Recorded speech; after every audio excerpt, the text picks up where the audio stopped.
মোৰ কোনো সপোন নাই, মাত্ৰ এটা লক্ষ্য আছে য'ত মই গৈ পাবই লাগিব।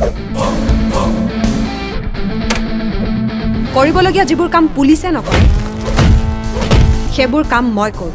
তাৰ মানে এইবাৰ হুকা ধৰাক ভদ্ৰতা শিকাব লাগিব। চাওক, মই বৰ ভদ্ৰভাৱে কৈছোঁ। চাওক ইন্সপেক্টৰ, মিছা কথা ক'লে মই বৰ বেয়া পাওঁ।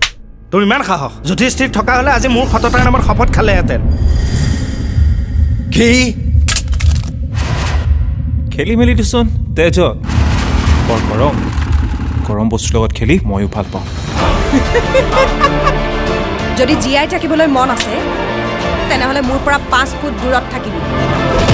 আজৈ কলিজা ফেৰ মাৰিবলৈ গ'লে সকলো শেষ হৈ যাব।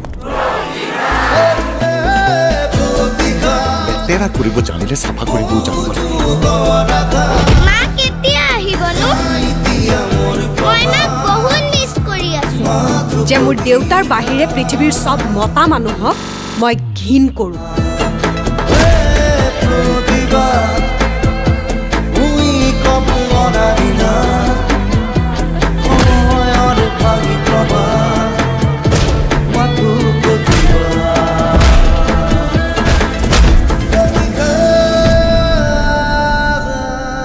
মানুহে নিজৰ নাম চেঞ্জ কৰি ল'লেই তাৰ কেৰেক্টাৰ আৰু হিষ্ট্ৰী চেঞ্জ হৈ নাযায়। দেখা যাওক ক'ৰ পানী ক'লৈ যায়। আৰু মাত্ৰ কেইটামান দিন